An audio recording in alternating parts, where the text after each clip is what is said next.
Part 1. You will hear a woman being interviewed by a market researcher in a health club about her membership of the club. First, you have some time to look at questions 1 to 5.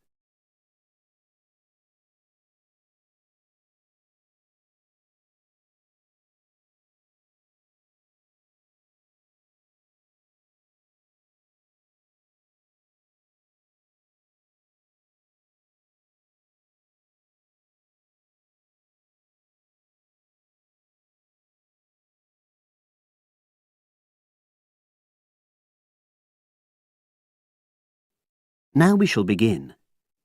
You should answer the questions as you listen, because you will not hear the recording a second time. Listen carefully and answer questions 1 to 5. Oh, excuse me. I wonder if you'd have the time to take part in some market research. What's it about? About this club and your experiences and opinions about being a member. It'll take less than 5 minutes. Oh, OK then, as long as it's quick. Can I start by taking your name? It's Selina Thompson. Is that Thompson?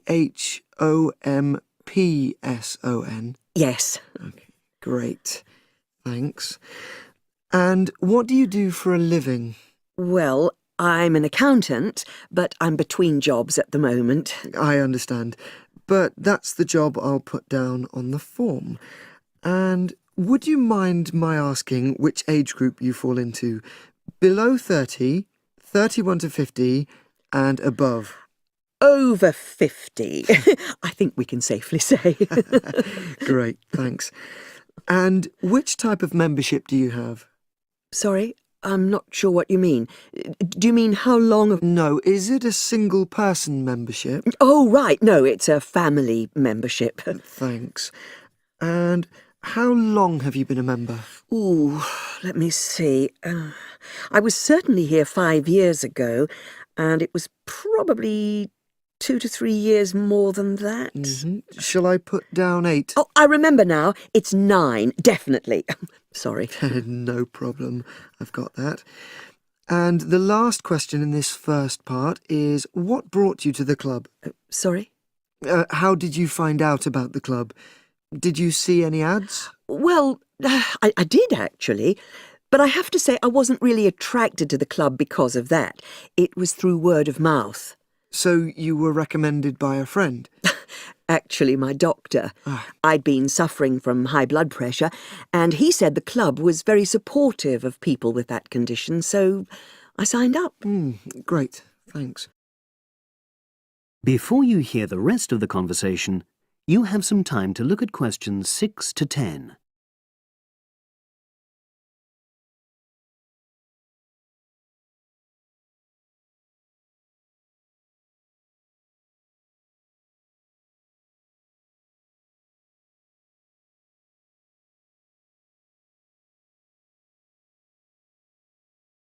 Now listen and answer questions 6 to 10.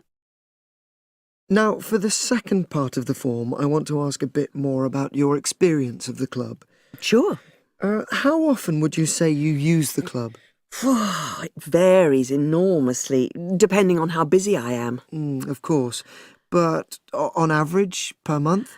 I'd say it averages out at twice a week.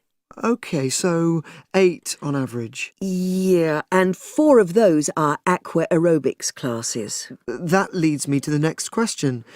Would you say the swimming pool is the facility you make most use of? Fair to say that, yep. Right, thanks. And are there any facilities you don't use? One area I realise I've never used is the tennis courts. And there's one simple reason for that. You don't play tennis? Actually, I'm not bad at it. Oh. It's that I'm not happy having to pay extra for that privilege. Oh, right. I've made a note of that. Thanks. Now, in the last section, are there any suggestions or recommendations you have for improvements to the club? Only about health and fitness? Anything at all? Well, I'd like to see more social events. Oh, It isn't just a question of getting together for games or classes, but other things, you know. yes, sure. And another thing that I was thinking when I had my yoga class in the gym last night, we were all sweltering in the heat, was that I think they should put in, well, you know... Air conditioning. That's exactly what I mean. The rooms are really light and well designed, but they do need proper installations. Sure. Well, I've made a note of that. Good. So, is there anything else you'd like to suggest? About quality of service, for example? Oh, everyone's very nice here. They couldn't be more friendly and helpful. Oh, but I tell you what, it's a shame the restaurant isn't open in the evening on Saturday, and Sunday as well, for that matter. Oh. So, the club should... Open it later on those days. OK. Well, thank you very much. That's all the questions I have.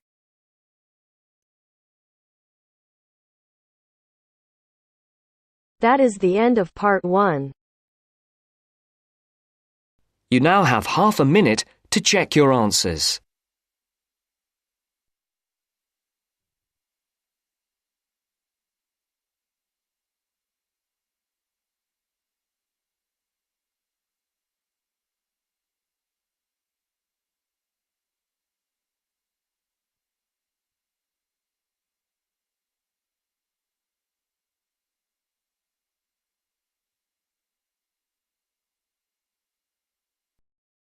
Now turns to part 2.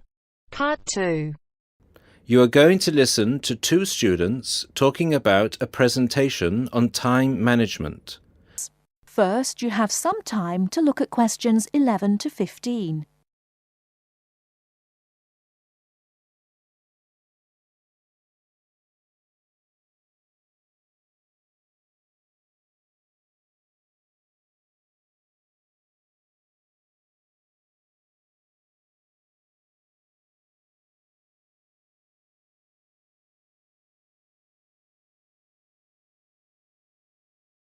Now, listen carefully and answer questions 11 to 15. Hi, Mark. What are you doing? Hi, Lucy. Well, I'm preparing this seminar on time management. I'm supposed to do a presentation on the topic next week. Ironic, isn't it? I'm probably the worst student when it comes to time management. I don't think you're that bad compared to some other people I know. Do you need some help with it? Yeah, I just don't know where to start, to be honest. When are you doing the presentation? I'm supposed to hand in the draft on Wednesday at 11 a.m. The presentation is scheduled for 10 a.m. this Friday. That's not too bad. This gives you the whole weekend to prepare. Let's brainstorm some ideas, shall we? Do you want to get a pen and paper to jot down some thoughts? I think you should start with a broad general statement. For example, I read somewhere that organizing time is a skill like learning to drive or tying your shoelaces. Then you could move on to discussing the common problems people have with managing time. That's not a bad idea. One of the common problems is putting things off. Yeah, you could also mention some common signs of this symptom, such as last-minute holiday shopping, putting off visits to the doctors or the dentist. Another problem is relying too much on your memory and not writing things down. Do you mean not keeping a diary or a planner to plan the tasks? That's right. For example, writing down what I need to do in a diary or planner helps me remember what I need to do and makes me more focused on the tasks for the day. Good idea. Before you hear the rest of the talk, you have some time to look at questions 16 to 20.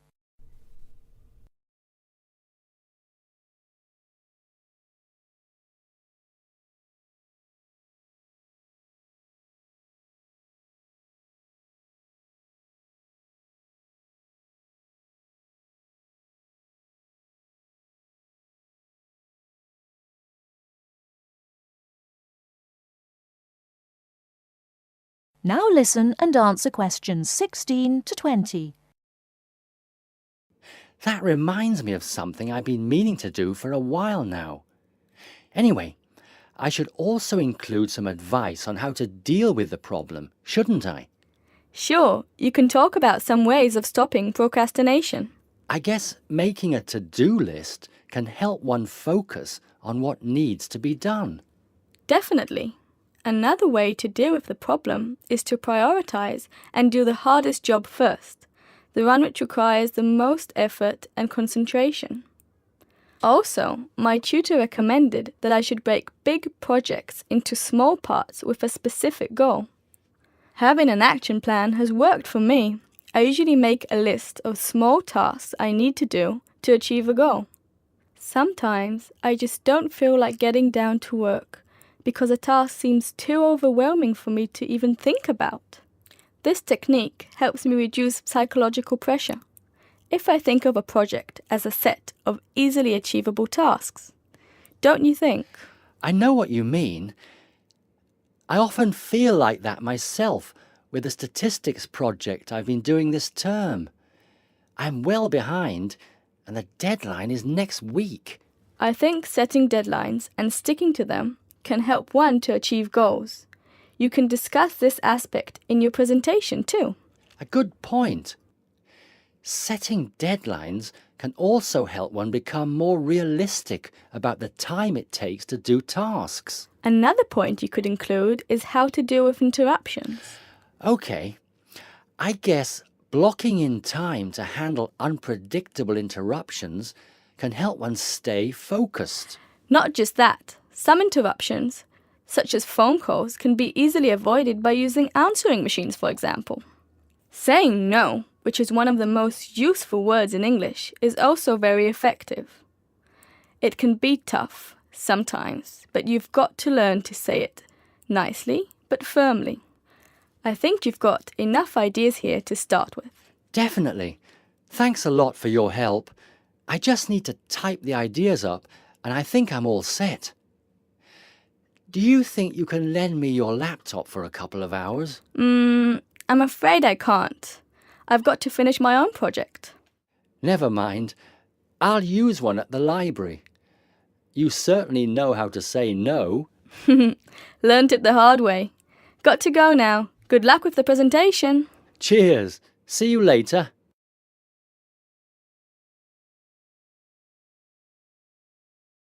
That is the end of part 2. You now have half a minute to check your answers.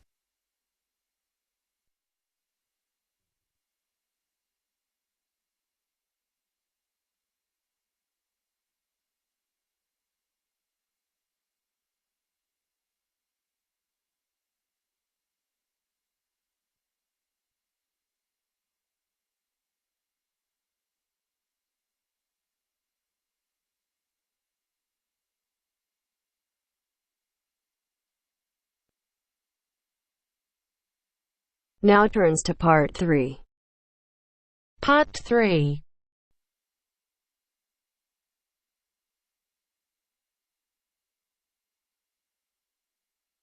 Now turns to part 3. Part 3. You will hear Peter Walsh being interviewed for a job. Listen and choose the correct answer for each question. First, you have some time to look at questions 21 to 25.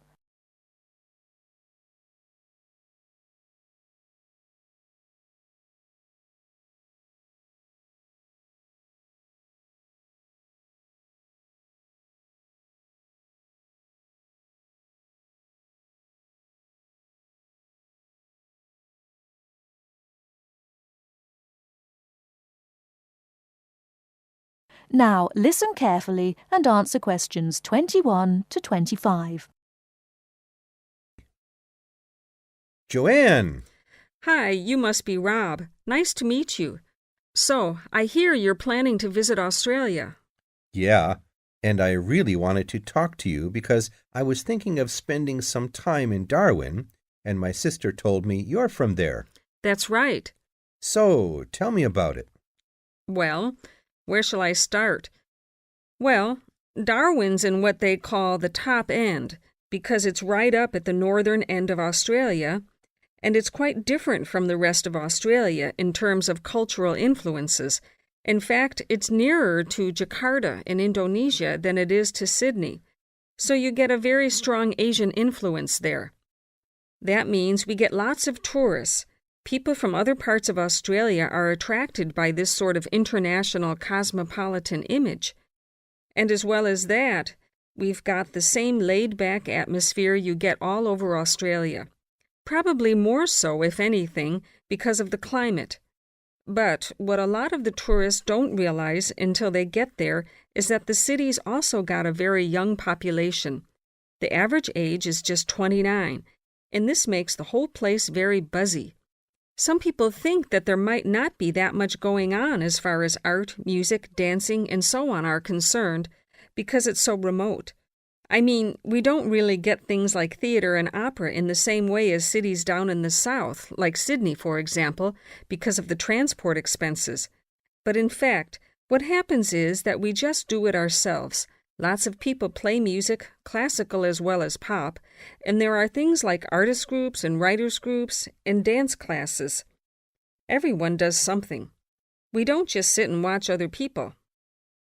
You said it's very international. Yeah, they say there are over 70 different nationalities in Darwin. For instance, there's been a Chinese population there for over 100 years. We've even got a Chinese temple. It was built way back in 1887, but when a very bad storm, a cyclone in fact, hit Darwin in the 1970s, it was almost completely destroyed. The only parts of the temple that survived were part of the altars and the stone lions, but after the storm, they reconstructed it using modern materials. It's still used as a religious center today. But it's open to tourists, too, and it's definitely worth going to see it. Oh, and as far as getting around goes, you'll see the places that advertise bicycles for hire. But I wouldn't recommend it. A lot of the year, it's just so hot and humid. Some tourists think it'll be fine because there's not much in the way of hills, and the traffic's quite light compared with some places. But believe me, you're better off with public transport. It's fine and not expensive. Or you can hire a car, but it's not really worth it. What's the swimming like? Well, there are some good beaches, but the trouble is that there's this nasty creature called the box jellyfish, and if it stings you, you're in bad trouble. So you have to be very careful most of the year, especially in the winter months. You can wear a lycra suit to cover your arms and legs, but I wouldn't like to risk it even so, personally. And there are the saltwater crocodiles, too. I mean, I don't want to put you off. There are protected swimming areas netted off where you'll be safe from jellyfish and crocs, or there are the public swimming pools. They're fine, of course. Before you hear the rest of the talk, you have some time to look at questions 26 to 30.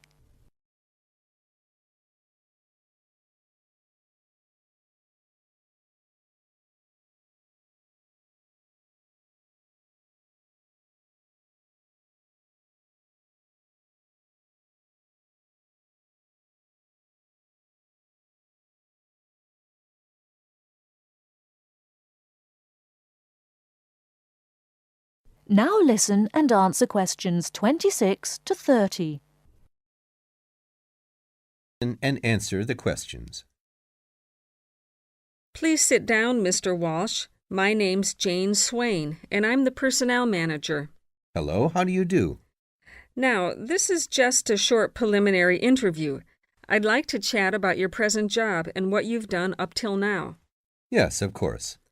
Well, could you tell me how long you've had your present position in Weston's? It is Weston's, isn't it? Yes, that's right. I am not sure. Let's see.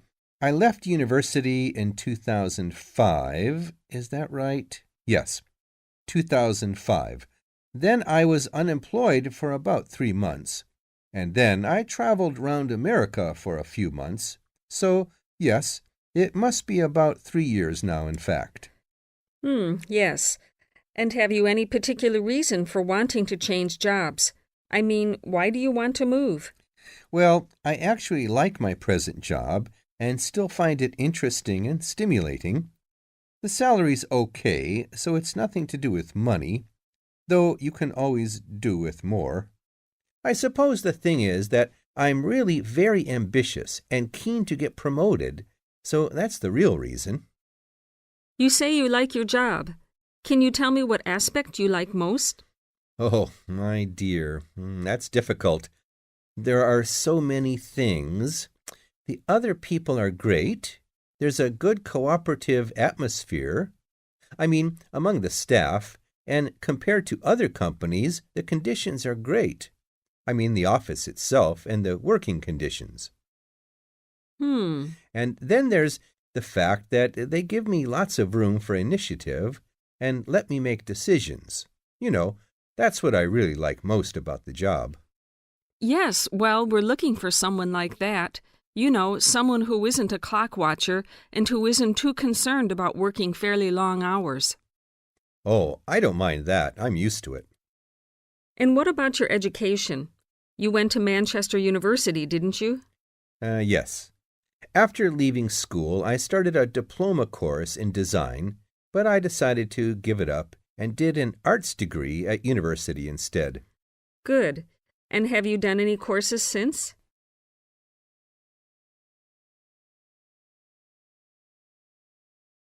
That is the end of part 3. You now have half a minute to check your answers.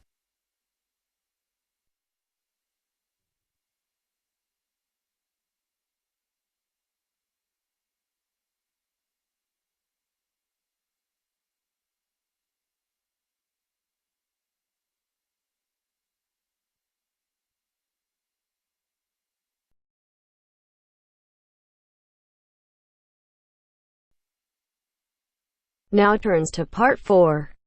Part 4. You are going to hear a lecture given by a tour agent. First, you have some time to look at questions 31 to 40.